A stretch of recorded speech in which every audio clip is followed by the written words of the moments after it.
Queridos, é um prazer mais uma vez estar aqui com os irmãos e trazendo a palavra de Deus. É sempre uma grande responsabilidade expor a Escritura, né? Nós que somos homens imperfeitos, pecadores, mas que temos sobre nós a graça e a misericórdia de Deus, é um temor e um privilégio que nós temos. Eu gostaria que os irmãos abrissem a segunda epístola de Pedro. Segunda epístola de Pedro, capítulo 1, versos de 1 a 11. Uma vez que o tema das pregações desse final de semana será teologia e prática, eu gostaria de expor essa carta, e em particular não toda a carta, mas esse primeiro capítulo, nesses 11 versos, porque ele vai falar sobre isso, vai falar da relação que existe entre o conhecimento de Deus e uma vida piedosa. João Calvino, nas Institutas, quando ele fala sobre vida cristã, ele diz que o Evangelho não é uma doutrina, é uma doutrina de vida e não de língua.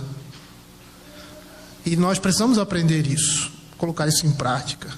Aquilo que nós aprendemos, o conhecimento que nós temos da palavra de Deus, ele faz com que a nossa vida seja transformada. Nós sejamos transformados pela palavra de Deus. Esse é o objetivo. Não é um conhecimento que fica somente na nossa cabeça. Ele desce para o nosso coração. Ele muda a nossa vida. Eu gostaria de, antes de começarmos a exposição, orarmos. Nós vamos abaixar as nossas cabeças e orar ao Senhor, para que Ele fale profundamente a nós hoje. Senhor, queremos te agradecer, ó Pai, pelo privilégio que nós temos de escutar a Tua Palavra. E não somente o privilégio de escutá-la, mas o privilégio não só de escutá-la, mas de sermos movidos por ela. E o nosso desejo aqui, Senhor Deus, nesses dias, é que a Tua igreja seja edificada. Possamos sair daqui, Senhor Deus, compreendendo mais, ó Senhor, a Tua vontade para as nossas vidas, ó Pai, e fazendo aquilo que a Tua palavra nos chama a fazer, a viver aquilo que cremos, a viver a nossa fé. Pois esse é o objetivo do conhecimento da Escritura, da autorrevelação de Deus, ó Pai. Fazer com que nós, pecadores, ó Pai, conheçamos esse Deus Santo e vivamos, ó Pai, por meio das suas virtudes, ó Senhor. Fala ao nosso coração, Senhor Deus, vai além das nossas capacidades e faça com que o Teu Espírito Santo fale ao coração de cada um aqui. Que o Espírito Santo esteja trazendo à memória, Senhor Deus, a Tua palavra, não somente aquilo que nós estamos falando aqui, mas fazendo com que a Escritura esteja conferindo com a Escritura e que o Teu Espírito Santo esteja colocando, Senhor, no nosso coração a Tua palavra. É o que nós pedimos, em nome de Jesus. Amém. Eu vou ler esse trecho. Eu gostaria que a igreja me acompanhasse a minha leitura. Simão, Pedro, servo e apóstolo de Jesus Cristo, aos que conosco obtiveram fé igualmente preciosa, na justiça do nosso Senhor e Salvador Jesus Cristo. Graça e paz vos sejam multiplicadas no pleno conhecimento de Deus e de Jesus nosso Senhor. Visto como que pelo seu divino poder nos têm sido doadas todas as coisas que conduzem à vida e à piedade, pelo conhecimento completo daquele que nos chamou para a sua própria glória e virtude, pelas quais nos têm sido doadas todas as preciosas e muito grandes promessas, para que por elas vos torneis coparticipantes da natureza divina, livrando-vos da corrupção das paixões que há no mundo.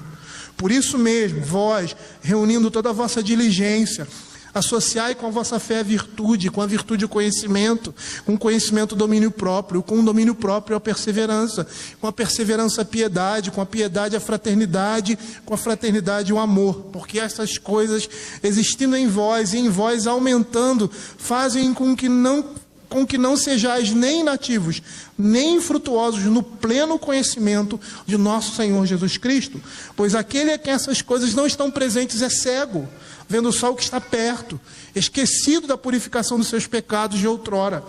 Por isso, irmãos, procurai com diligência cada vez maior confirmar a vossa vocação e eleição, porquanto procedendo assim não tropeçareis em tempo algum, pois desta maneira é que vos será amplamente suprida a entrada no reino eterno de nosso Senhor e Salvador Jesus Cristo. Se nós percebermos algumas palavras que estão presentes aqui no que nós acabamos de falar, nós vamos perceber claramente, nós vamos entender que o tema proposto, teologia prática, ele está presente aqui, e de uma forma muito clara.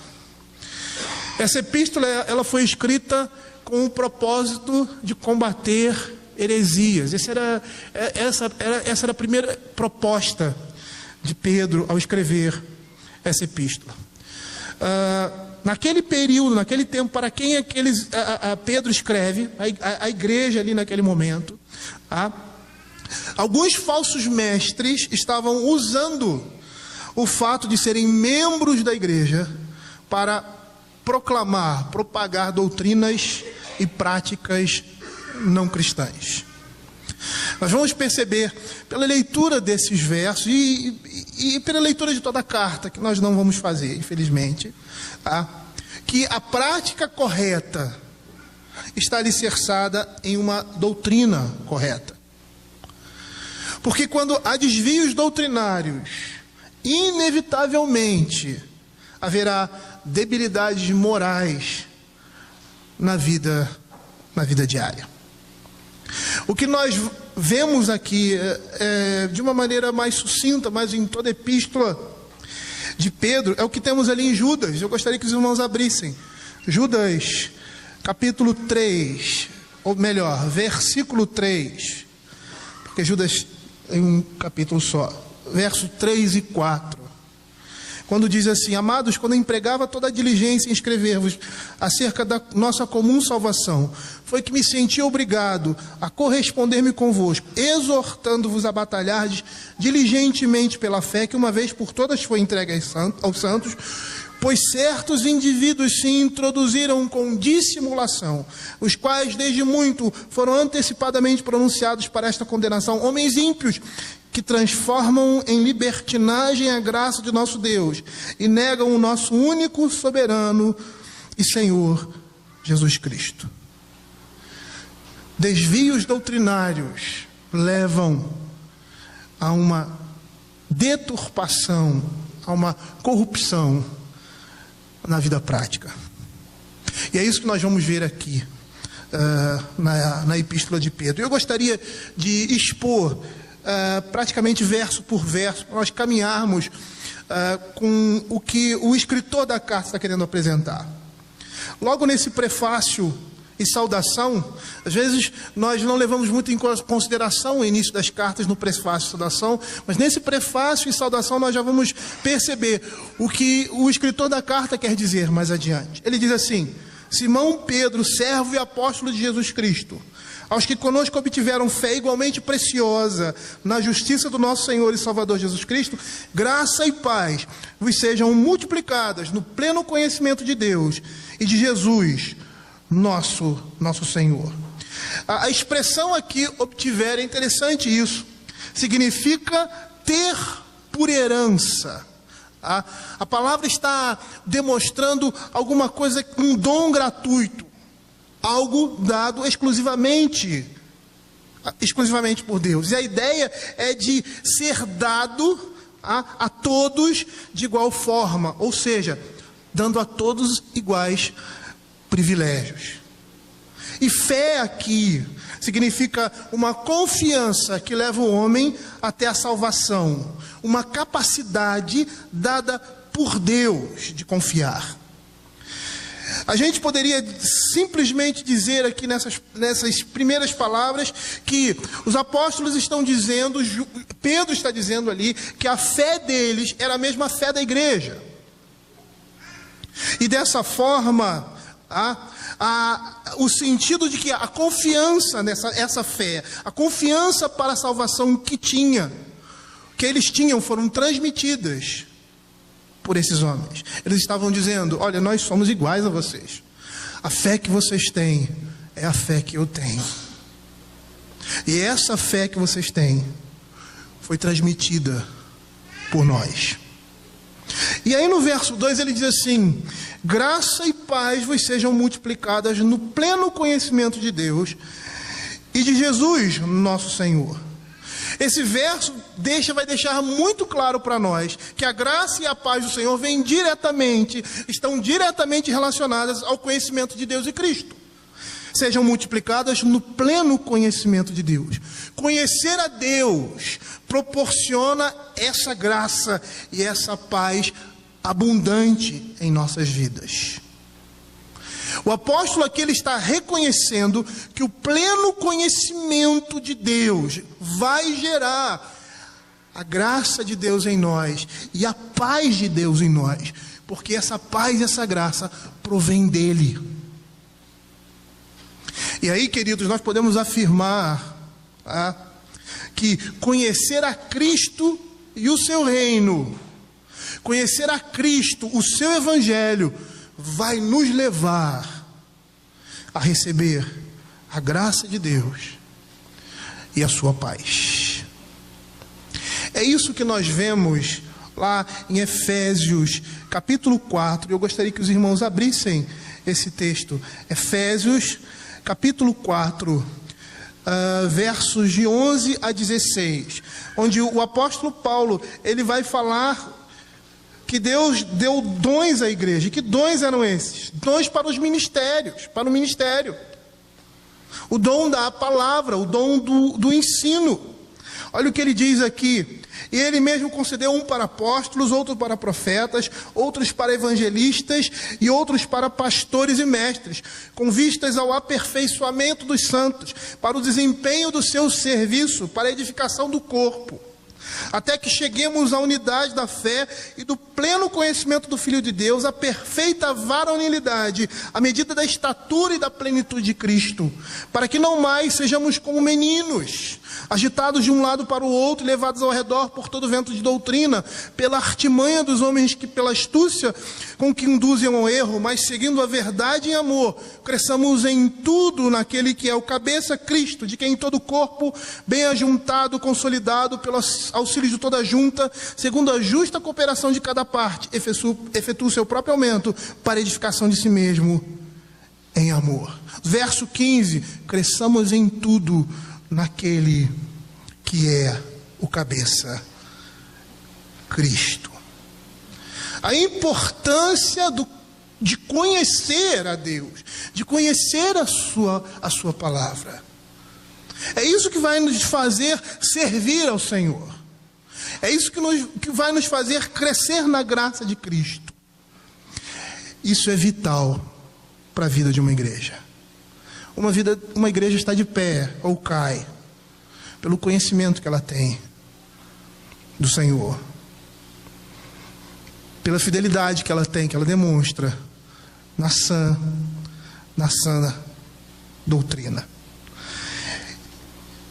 Esse aqui é o prefácio, é o início de uma carta em que nós vamos perceber nos versos seguintes que ele vai aliar o conhecimento de Deus a uma prática de vida piedosa. Não existe vida piedosa sem conhecer a palavra de Deus de forma profunda. Não existe isso. É impossível agradarmos a Deus sem conhecermos o seu caráter, sem conhecermos a sua vontade. Do capítulo 3 em diante, do verso 3 em diante, Pedro vai desenvolver a respeito desse conhecimento, como nós o temos alcançado e qual é o propósito desse conhecimento. Ele vai dizer assim: visto como pelo seu divino poder nos têm sido doadas todas as coisas que conduzem à vida e à piedade, pelo conhecimento completo daquele que nos chamou para a sua própria glória e virtude. pelas quais nos têm sido doadas as suas preciosas e muito grandes promessas, para que por elas vos torneis co-participantes da natureza divina, livrando-nos da corrupção das paixões que há no mundo. Ele diz aqui no versículo 3, visto como pelo seu divino poder nos tem sido doado. A Escritura está dizendo que as coisas que nos conduzem à vida e à piedade, a vida eterna e a piedade, ou seja, a uma vida de santidade, a uma vida que agrada ao Senhor, elas nos são dadas pelo poder de Deus. É isso que ele diz, visto como pelo seu divino poder, essas coisas que conduzem à vida e à piedade nos têm sido doadas. Mas como essas coisas vêm? Ou por meio de que elas vêm? Pelo poder de Deus, sim, mas também pelo conhecimento completo daquele que nos chamou para a sua glória e virtude. Essas coisas que nos conduzem à vida e à piedade, elas vêm por meio do conhecimento da palavra de Deus, da revelação de Deus na sua palavra.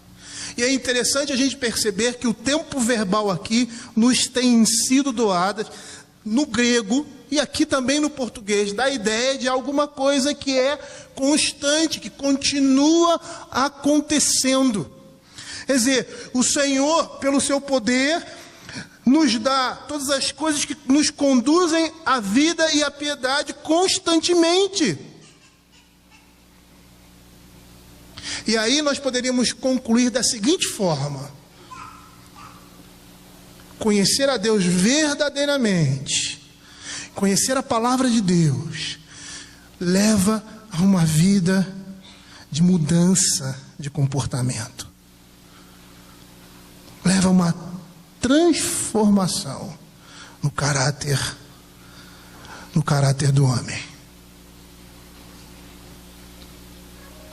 Porque tudo aquilo que serve para uma vida de santidade, como ele diz aqui, em outras palavras, vida e piedade, o Senhor está nos proporcionando.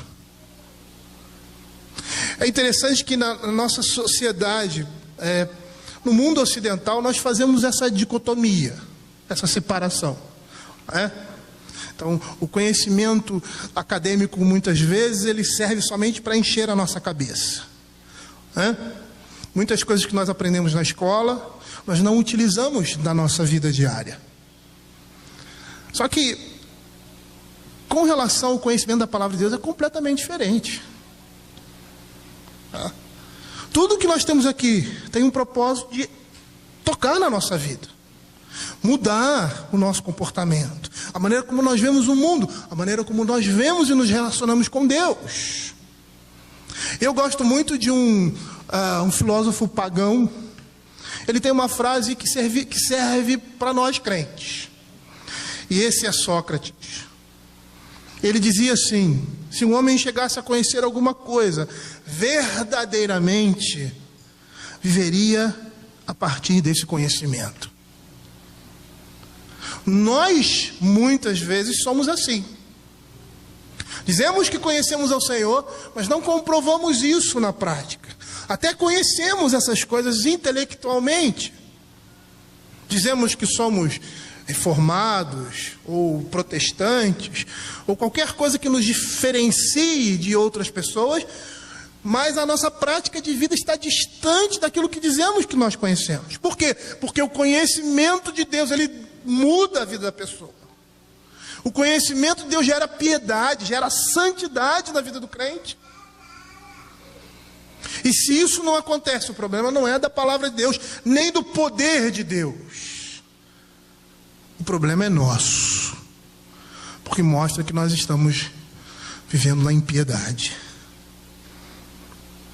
Paulo Anglada é um pastor conhecido e ele escreveu, tem alguns escritos, alguns livros, e um dos livros que eu gosto muito de citar e que vai tocar muito aqui naquilo que nós estamos falando é As Antigas Doutrinas da Graça, onde ele expõe os 5 pontos do calvinismo. E num dos tópicos ele diz assim: nunca diga que é salvo antes de ser santo. E amanhã nós vamos até trabalhar essa questão aqui de uma forma mais apropriada quando falarmos sobre Tiago capítulo 2, 14 em diante, fé e obras. Por quê? Porque o que vai comprovar, ou melhor, deixar evidente a nossa salvação, a nossa santidade, não é aquilo que nós falamos, pura e simplesmente. Calvino já dizia, o evangelho não é uma doutrina de língua, mas de vida, mas a forma como nós vivemos. A palavra de Deus aqui em Pedro, lá na primeira epístola, no capítulo 2, verso 9, tá? Ela vai dizer que o Senhor nos chamou, tá? Para a sua glória e virtude, ou melhor, para proclamarmos as virtudes dele. Nós somos raça eleita, nação santa, sacerdócio real, para quê? Para proclamar as virtudes de Deus. Ou seja, a nossa salvação, a nossa eleição é para a santidade. Deus nos vocaciona, e esse é o propósito de Deus na nossa vida, para sermos participantes da sua glória e da sua santidade. É isso que nós vemos lá na primeira epístola de Pedro, no capítulo 1, verso 15 e 16, porque ele diz assim: pelo contrário, segundo é santo aquele que vos chamou, tornai-vos santos também vós mesmos, em todo o vosso procedimento. Porque está escrito: sede santos, porque eu sou santo. Essa é a nossa grande vocação. Esse é o nosso grande chamado. O Senhor tem um propósito glorioso para a vida da sua igreja. E esse propósito glorioso se chama santidade. Mas no verso 4 ele continua. Ele diz assim: pelas quais nos têm sido doadas doadas as suas preciosas e muito grandes promessas, para que por elas vos torneis coparticipantes da natureza divina, livrando-vos da corrupção das paixões que há no mundo. O texto está nos dizendo que recebemos as promessas de Deus por meio da sua glória e virtude. E que glória e virtude é essa? A morte de Cristo, a sua ressurreição, os méritos de Cristo, aqueles que Cristo cumpriu na lei, e que nenhum de nós somos capazes de cumprir. É por meio dessas coisas que o Senhor está nos dando as suas preciosas e muito grandes promessas. Com que finalidade? Para que por elas, como o texto está dizendo, vos torneis coparticipantes da natureza divina, livrando-vos da corrupção das paixões que há no mundo. É por meio dessas promessas, alcançadas pela justiça de Cristo, que nós somos participantes da mesma santidade de vida dele. Isso significa que o desejo de Deus para nós, seus filhos, é que nós partilhemos de algo que jamais poderíamos alcançar se não fosse pela graça e obra de Cristo, pelos seus méritos, a sua santidade. E nós jamais iremos conseguir isso pelas nossas forças e vontade. É somente pela graça de Deus. É interessante porque isso aqui muda toda a nossa perspectiva do Evangelho. Por quê? Porque o propósito de Deus, primeiro na nossa vida, na vida da sua igreja, não é livrar do inferno. Não é livrar do inferno. Isso é uma consequência. O propósito primeiro de Deus na vida da igreja é tornar a igreja como Ele é: santo, inculpável. Esse é o propósito de Deus para a vida da sua igreja.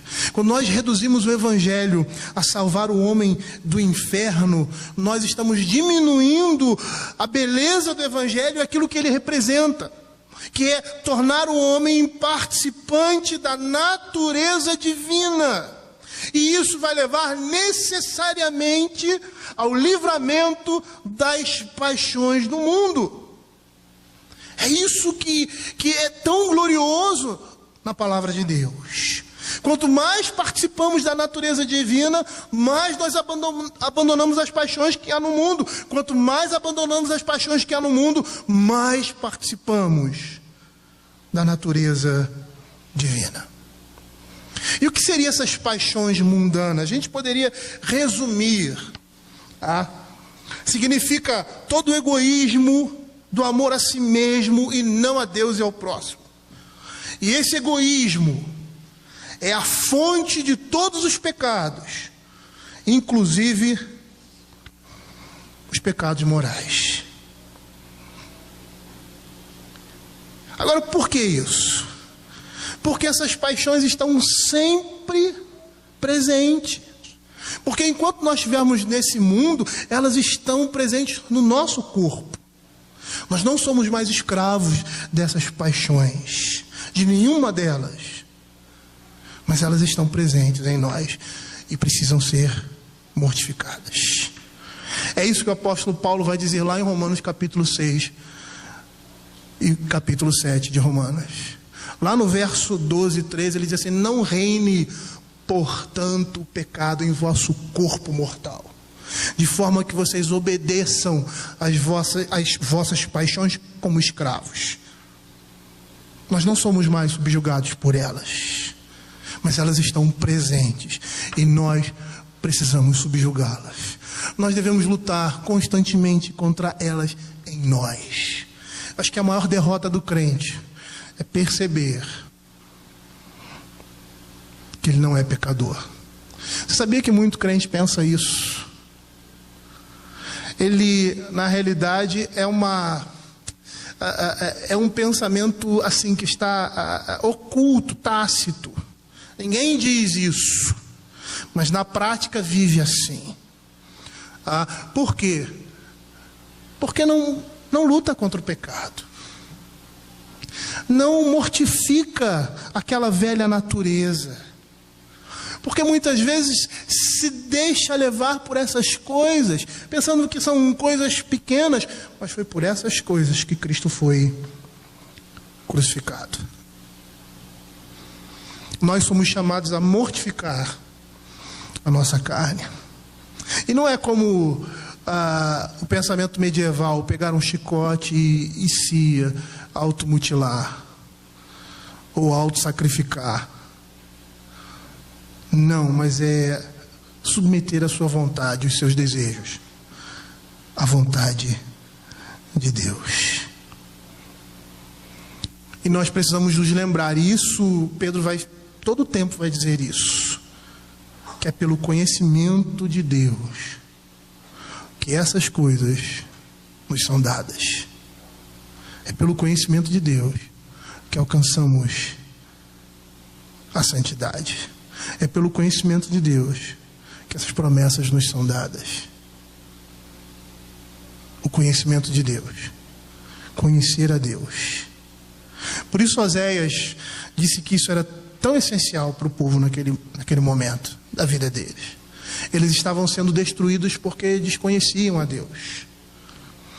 E aí ele, em uma das suas pregações, ele incita o povo a buscar ao Senhor, a conhecer ao Senhor, porque o povo estava andando em caminhos distantes.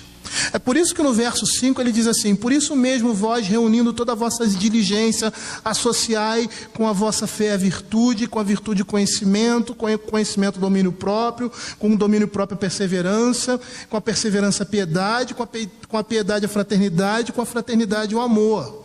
É por isso que Pedro diz que nós devemos empreender todo o nosso esforço para escapar da corrupção que há no mundo. Por quê? Porque o Senhor nos deu isso. Porque o Senhor está suprindo isso em nossa vida. Como ele diz ali, essas coisas nos têm sido doadas, para que sejamos participantes da natureza divina. Por isso você tem que empreender todo o esforço de sua parte para se livrar da corrupção que há no mundo. Por quê? Porque essas coisas estão sendo dadas para você pelo poder de Deus. Tudo aquilo que conduz à vida e à piedade está sendo ricamente, abundantemente suprido na sua vida. E com que propósito? Para que você possa adentrar os portais eternos. É como se Pedro estivesse dizendo assim: devemos trazer a este relacionamento, ao lado do que Deus já fez e faz na nossa vida, cada grama de determinação que pudermos carregar, cada esforço que tivermos para fazer, para nos livrar das paixões que há no mundo e a cada dia mais e mais nos parecer com Cristo, ser moldados à imagem dele e participarmos da sua natureza divina. Certo comentarista do Novo Testamento, ele disse o seguinte a respeito disso. Ele disse assim: a vida cristã é uma luta. Não escapamos das concupiscências que há no mundo mediante um ato miraculoso de cura.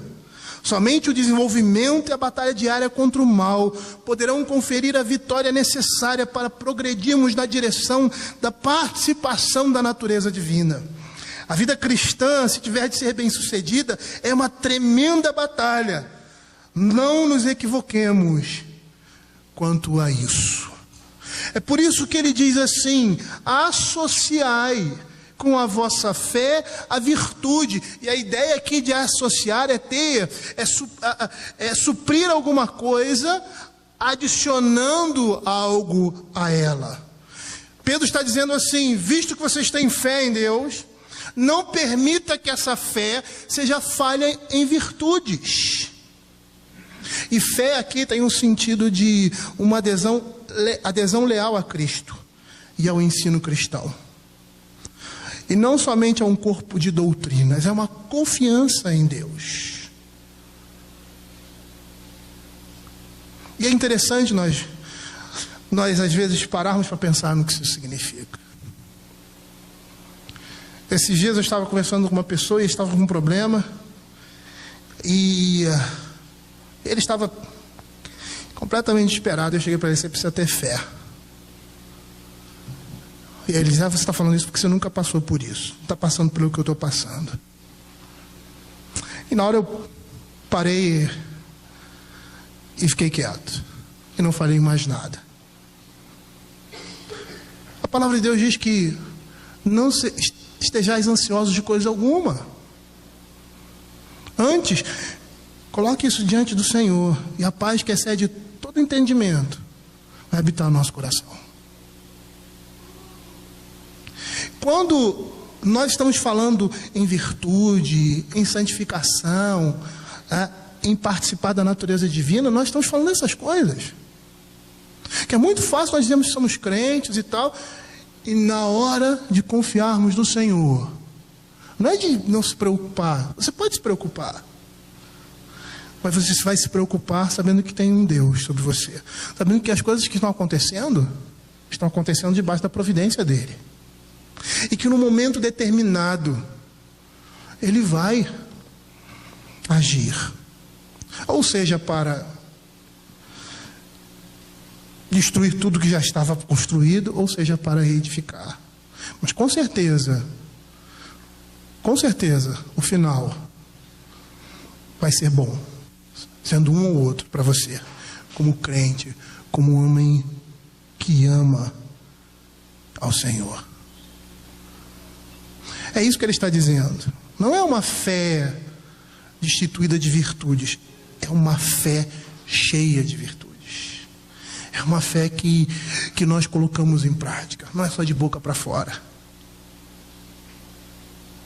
E aí ele continua com a virtude, o conhecimento. E é interessante porque o conceito de virtude, nós poderíamos dizer que é excelência moral. Se nós olharmos o conceito de virtude na história da humanidade, na antiguidade clássica, essa palavra significava o poder que era dado pelos deuses aos homens para executarem atos heróicos ou para a própria conduta da vida diária.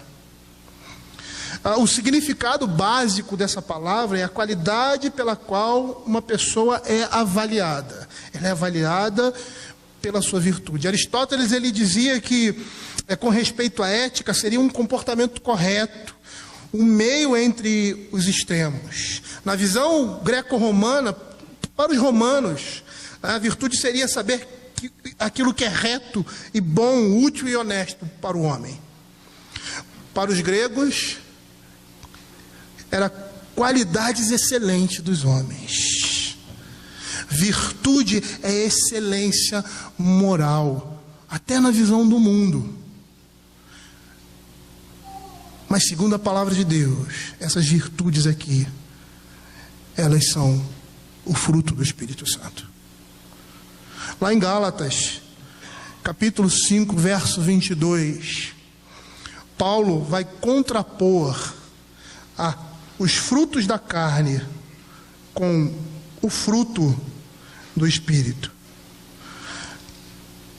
E o fruto do Espírito não são os frutos do Espírito, mas o fruto do Espírito. Quer dizer, o homem que anda no Espírito de Deus, como ele diz assim, andai no Espírito e jamais satisfareis a concupiscência da carne. Verso 18, se sois guiado pelo Espírito, não estáis sob a lei. O homem que anda no Espírito de Deus, que é guiado pelo Espírito de Deus, ele produz esse fruto que dá amor, alegria, paz, longanimidade, benignidade, bondade, fidelidade, mansidão, domínio próprio. É um fruto só que produz tudo isso. Não são vários frutos. Significa dizer que o homem que tem a habitação do Espírito, ele produz isso na sua vida. Ele apresenta isso na sua vida. E como é que essas coisas vêm? Vêm pelo conhecimento de Deus, pelo conhecimento da graça de Deus, pelo conhecimento da morte e da ressurreição de Cristo, pelo conhecimento que a palavra nos dá, que nós somos pecadores, que fomos redimidos, que não existe bem algum em nós, e o único bem que existe em nós é produzido por Deus. E quando produzimos isso, nós estamos mostrando Deus em nós. E é por isso que Pedro está dizendo para nós, nós devemos demonstrar isso. Nós devemos reunir todo o nosso esforço e na nossa vida diária associar com a nossa fé a virtude, a santidade de vida, o conhecimento de Deus, o domínio próprio, a perseverança, a piedade, a fraternidade, o amor. Todas essas coisas devem vir juntas. Todas essas coisas devem estar presentes em nós. E nós devemos usar todo o nosso esforço, porque essas coisas estão nos sendo doadas por Deus, através do seu poder, pelo conhecimento da sua palavra.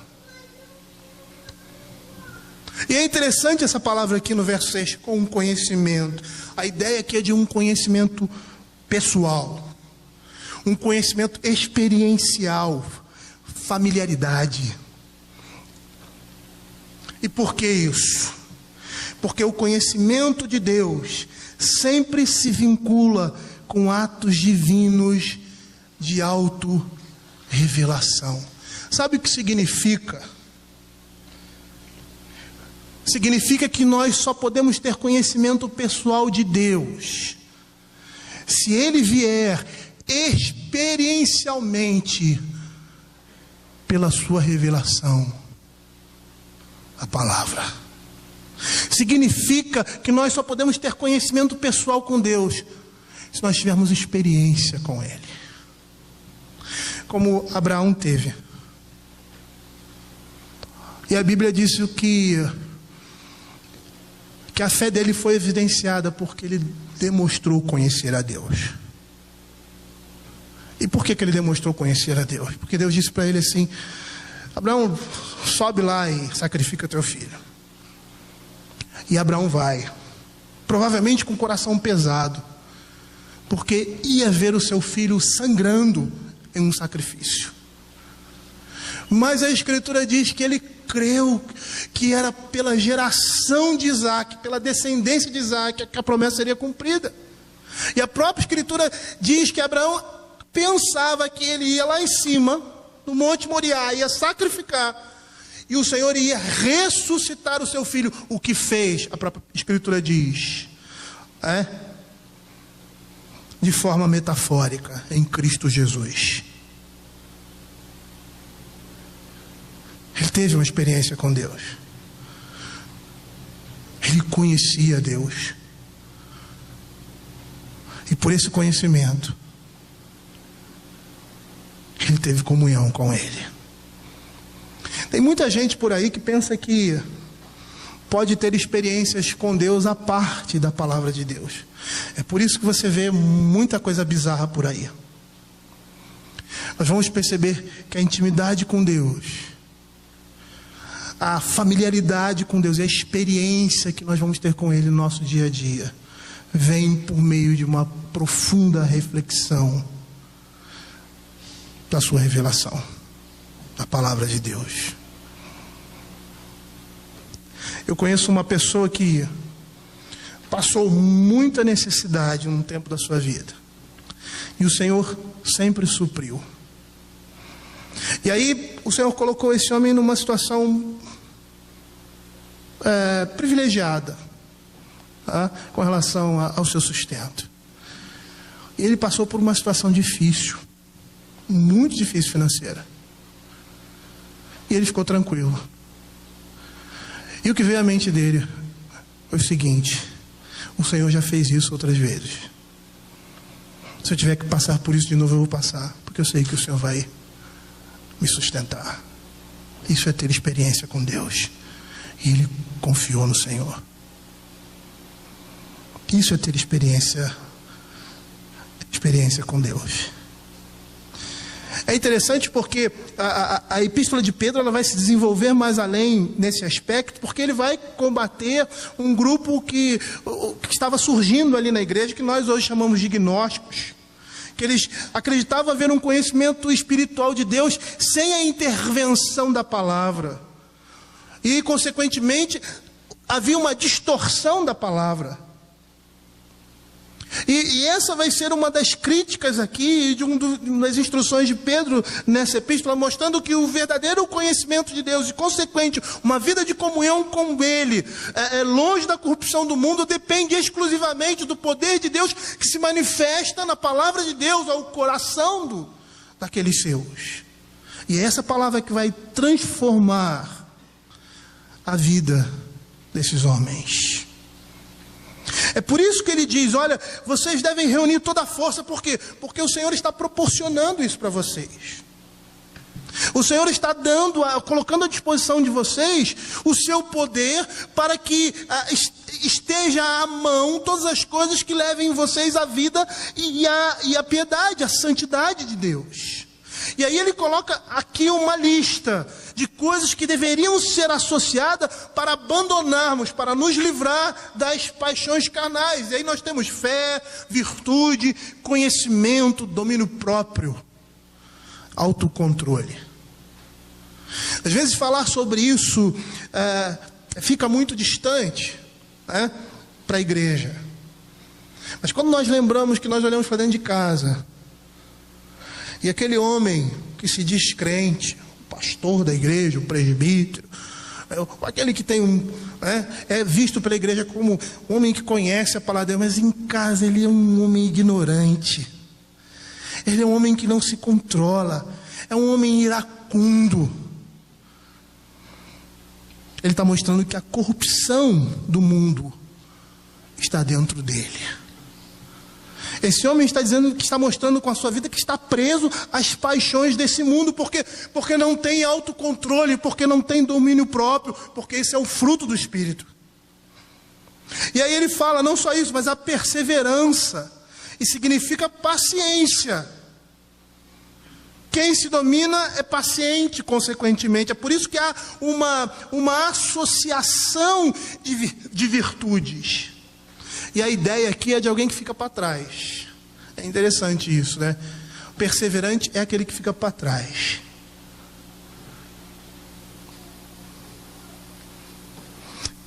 Aquele que tem domínio próprio, ele será perseverante. Aí fala sobre piedade. Associa a isso a piedade, a reverência a Deus. E significa o crente viver de acordo com a adoração e o padrão cristão. Nas epístolas pastorais, a piedade era caracterizada como algo segundo a doutrina cristã.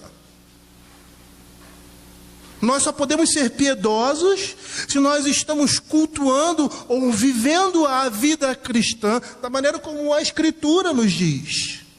Se nós estamos criando um estereótipo de religião ou de culto diferente, isso não é piedade. Por mais que as pessoas e o mundo olhem como piedade, essas coisas não são piedade. Pelo contrário, representam a corrupção das paixões que há no mundo. E aí ele fala sobre fraternidade, aí o amor fraternal, amor cristão aos irmãos. Gálatas capítulo 6, verso 10, vai dizer que nós temos que priorizar a família da fé. É dessa forma que nós mostramos. Mostramos o quê? Que as virtudes de Deus nos têm sido doadas. É dessa forma que nós estamos mostrando que participamos da natureza divina. Existem, é lógico que nessa lista que ele não esgota, existem outras maneiras também de nós mostrarmos que Deus habita em nós, mas com essas coisas presentes. Com essas coisas presentes na nossa vida, nós estamos mostrando que estamos distantes do mundo, nós estamos livres, ou estamos nos livrando da corrupção que existe, das paixões que existem no mundo e que levam o homem à destruição. E por último, ele relaciona o amor, que é a fonte de todas as virtudes. E aí nós vamos ver que o amor a Deus se manifesta através do amor aos homens. Porque se nós não amamos aos nossos irmãos que vemos, nós não podemos amar a Deus, a quem nós vemos. Mas por que a preocupação de Pedro com isso? A preocupação de Pedro com isso é a preocupação de todos os outros apóstolos. Confirmar a nossa vocação e eleição. Deixar claro para nós, para mim e para você, que o reino do céu está sendo suprido por nós. Por quê? Porque nós estamos demonstrando isso na nossa vida prática.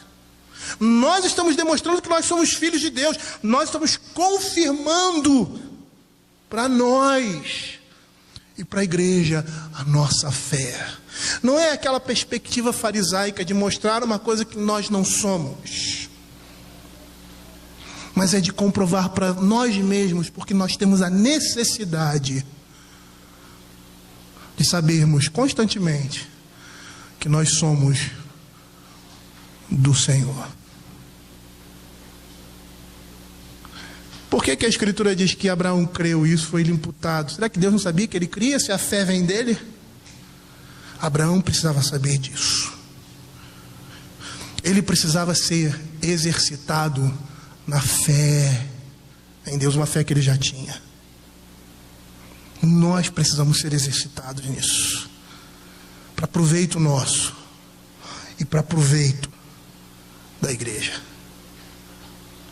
E aí no verso 8, esses versos aqui são os versos finais. Ele vai dizer assim: porque essas coisas existindo em vós e em vós aumentando, fazem com que não sejais nem inativos, nem infrutuosos no pleno conhecimento do nosso Senhor Jesus Cristo. Pois aquele a quem essas coisas não estão presentes é cego, vendo só o que está perto, esquecido da purificação de seus pecados de outrora. Por isso, irmãos, procurai com diligência cada vez maior confirmar a vossa vocação e eleição, porquanto procedendo assim não tropeçareis em tempo algum, pois desta maneira que vos será amplamente suprida a entrada no reino eterno de nosso Senhor e Salvador Jesus Cristo.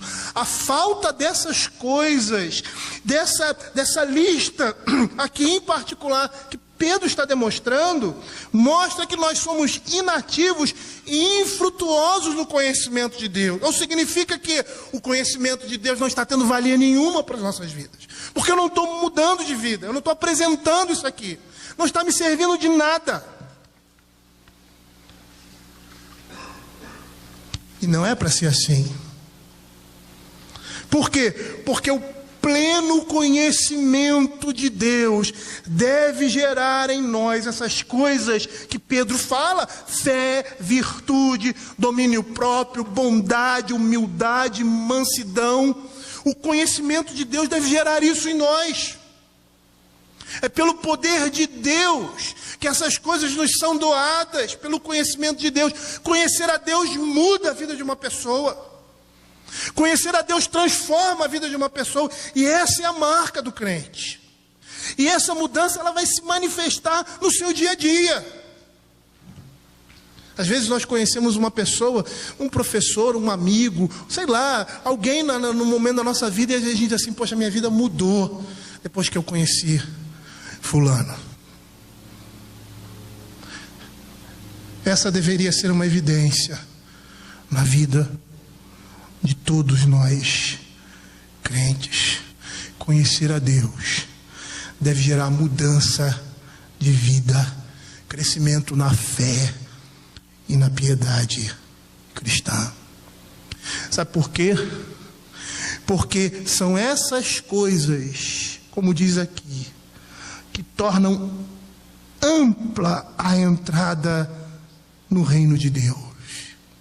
São essas coisas que nos aperfeiçoam na graça de Deus. Calvino vai dizer que não existe crente que não progrida na fé.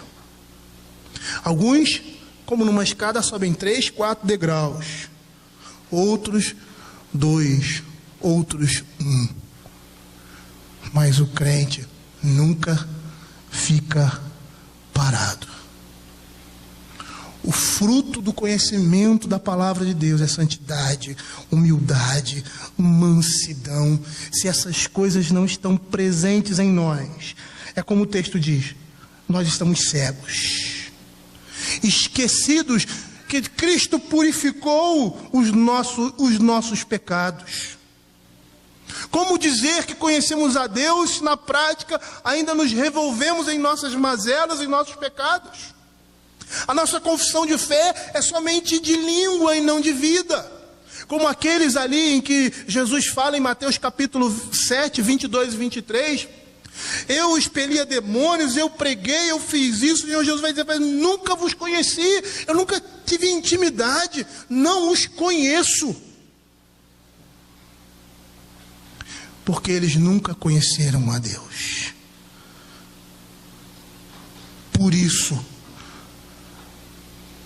porque essas coisas nos são doadas, porque essas coisas nos são dadas pelo poder de Deus, nós precisamos empreender todo o nosso esforço, todas as nossas forças, para ver Cristo gerado em nós. E aí no verso 10 ele diz assim: por isso, irmãos, procurai com diligência cada vez maior confirmar a vossa vocação e eleição, porquanto procedendo assim não tropeçareis em tempo algum. Se nós olharmos as palavras de João Batista, lá em Mateus capítulo 3, dos versos 7 a 9, nós vamos ver ele falando sobre os fariseus. Ele diz assim: raça de víboras, quem vos induziu a fugir da ira vindoura? Produzir, pois, frutos dignos de arrependimento. Frutos dignos de arrependimento são esses frutos aqui que nós estamos vendo: humildade, domínio próprio, fé, mansidão. Essas coisas representam a árvore em que nós fomos enxertados. Se é uma árvore boa, nós vamos produzir isso. São esses frutos que confirmam a sua eleição, a sua vocação. Muitos pensam que por frequentarem uma igreja, por serem religiosos, eles não precisam viver uma vida santa. Eles não precisam lutar contra o pecado. Não é que eles falam assim, mas eles vivem dessa forma quando as suas vidas estão acomodadas naquele cristianismo ralo e superficial, muitas vezes, que nós temos e que nós vivemos. Por isso que ele diz assim: procurai com diligência confirmar a vossa vocação. Vivendo dessa forma, nós não vamos tropeçar, pois estamos fazendo, como diz lá o texto de Hebreus 12:13, caminhos retos para os pés. É dessa forma que nós provamos para o mundo e para nós mesmos que somos do Senhor. E aí ele termina o verso 11 dizendo assim: pois dessa maneira que vos será amplamente suprida a entrada do reino eterno de nosso Senhor e Salvador Jesus Cristo. E é interessante porque ele está dizendo assim: é dessa maneira. Que maneira? A maneira diligente de nós confirmarmos a nossa vocação. Como é que nós fazemos isso? Associando a fé à virtude, conhecimento. Mas inicialmente Pedro disse que essas coisas vêm pelo poder de Deus. Essas coisas vêm pelo poder de Deus, pelo conhecimento pleno da potestade do poder de Deus. Qual é a participação que eu tenho nisso? Total. Porque aqui nós estamos vendo essa união de forças. É Deus quem efetua em nós o mover e o realizar. É Ele quem está efetuando isso. E nós estamos fazendo. Sem Ele, nós não poderíamos fazer essas coisas. Sem Ele, nós não poderíamos progredir na vida cristã. Mas é Ele. Mas Ele nos chama a lutar e a vivenciar isso no nosso dia a dia. A palavra de Deus diz que dessa forma, de que forma?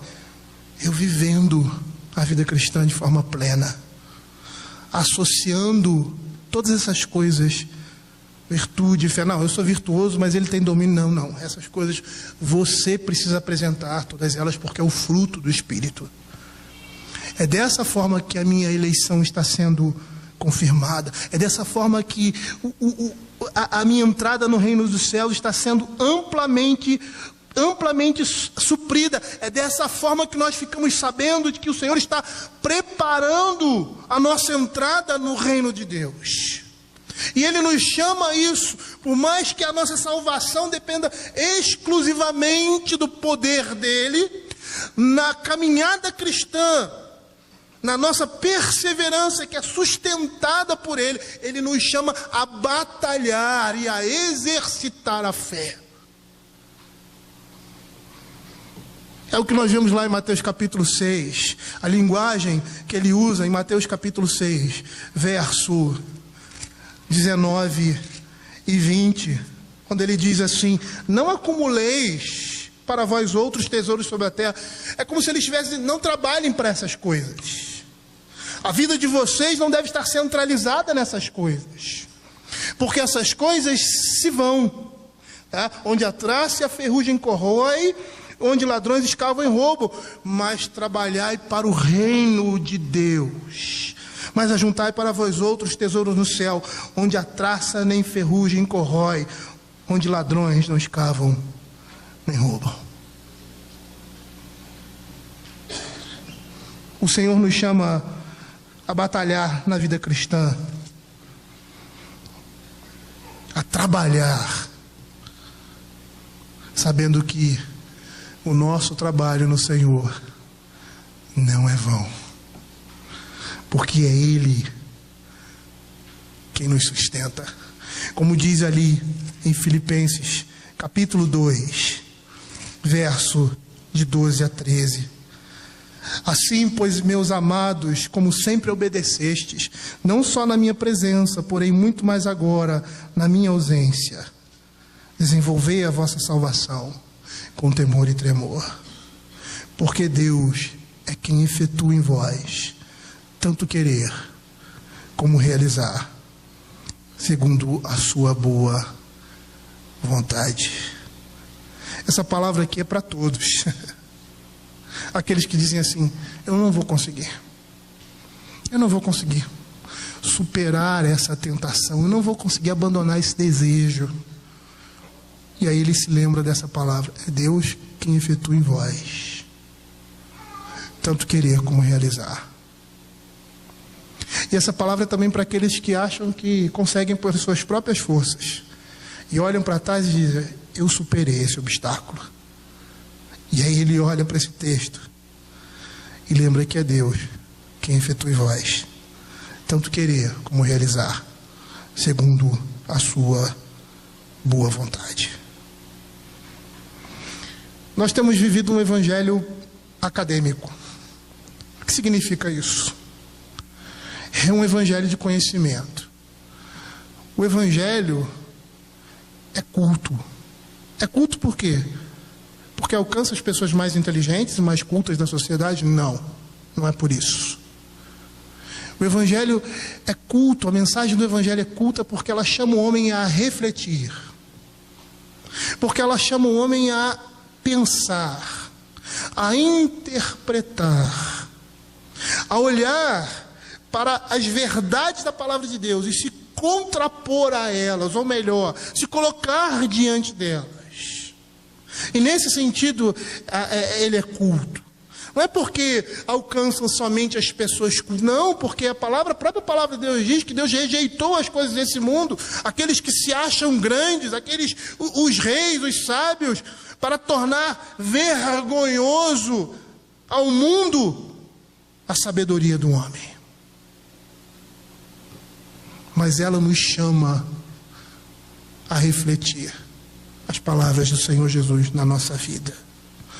Nós somos chamados a batalhar a fé. E dessa forma nós estamos confirmando a nossa eleição. E enquanto isso, o Senhor está preparando o nosso repouso. Às vezes você pode pensar assim: essa palavra é genérica demais. É o que muitas vezes nós pensamos. Mas quando nós, no nosso dia a dia, não confiamos no Senhor, eu vejo muitos crentes, e essa palavra é para nós sermos despertados para essas coisas, que saem de casa muitas vezes, como muitas vezes eu saio, sem orar, sem pedir ao Senhor que esteja abençoando o seu dia. Às vezes no decorrer do seu trabalho, uma tarefa difícil, ele não lembra momento algum de chegar e: Senhor, me ajuda nisso aqui, para que eu possa concluir isso.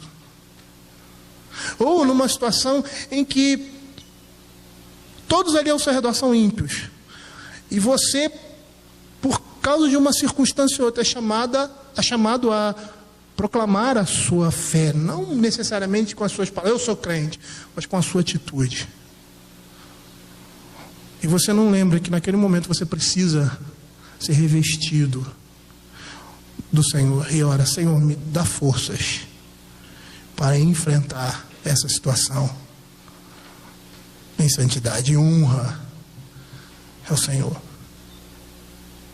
Quando nós estamos vivendo a nossa vida assim, nós não estamos confirmando a nossa eleição.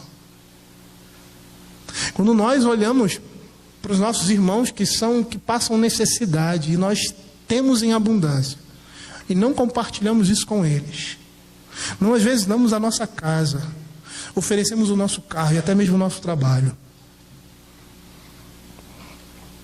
nós não estamos fazendo isso que a palavra de Deus está dizendo. Quando somos arrogantes, orgulhosos, e está aí uma coisa que é incompatível com a fé cristã: orgulho. Um homem que é orgulhoso, ele não pode dizer que é um crente. Jamais. Nós estamos mostrando que as corrupções e as paixões do mundo estão sobre nós. Às vezes nós olhamos e pensamos que pecados são adultério, roubo, aquelas coisas grotescas, mas nós podemos estar vivendo uma vida toda certinha e estar completamente distante do Senhor, porque toda cobiça e todo pecado está ali sendo alimentado no nosso coração. Isso demonstra às vezes até com uma, vamos dizer assim, ao oferecer sorvete, né, para o nosso cônjuge, como diz o Ted Tripp, uma vez, uma pregação, em que o esposo vai lá e coloca sorvete, né, para sua esposa e para ele, pega sorvete lá para ele, bota, aí enche o pote, né, dele, enche um pote mais do que o outro, aí chega para ele, querida, aqui está o seu, e fica com o maior. E aí essa pessoa diz que é capaz de dar a sua vida pela sua esposa. É capaz de morrer no lugar dela. Mas é incapaz de fazer uma gentileza ou uma delicadeza. Por quê? Porque o amor a si mesmo é maior. A vida cristã é muito mais do que aquilo que nós pensamos. E uma maneira de confirmar isso, não só para nós, e amplamente perceber que a nossa entrada no reino dos céus está sendo suprida, é colocarmos isso em prática, é vivermos isso no nosso dia a dia, é vivermos isso na nossa igreja, nas nossas casas e no nosso trabalho. Paulo, lá em Filipenses capítulo 1, verso 27, ele vai dizer assim: vivei acima de tudo por modo digno do Evangelho de Cristo, para que, ou indo ver-vos, ou estando ausente, ouça no tocante a vós outros, que estáis firmes em um só Espírito, como a sua alma, lutando juntos pela fé evangélica. Qual é a evidência disso? Qual é a evidência da firmeza deles no Espírito, de uma só alma, e na luta pela fé evangélica? Viver de modo digno do Evangelho. Em Efésios, Paulo tem uma lista muito grande de como isso se manifesta. Não minta, não saia da vossa boca nenhuma palavra torpe. Os maridos amem as suas esposas, as esposas sejam submissas aos seus maridos, os patrões tratem os seus servos. Ali o contexto de escravidão, com dignidade. Os escravos obedeçam aos seus patrões, aos seus senhores, como se fosse a Cristo. É dessa forma que está amplamente sendo suprida a nossa entrada no reino dos céus. Nós, como igreja, precisamos mostrar isso, mas na prática. Todos nós. Não somente vocês que estão sentados aí, mas nós aqui também. Precisamos fazer com que a igreja de Cristo, a partir de nós, ela comece a brilhar. Que ela só vai brilhar se você brilhar aonde você estiver.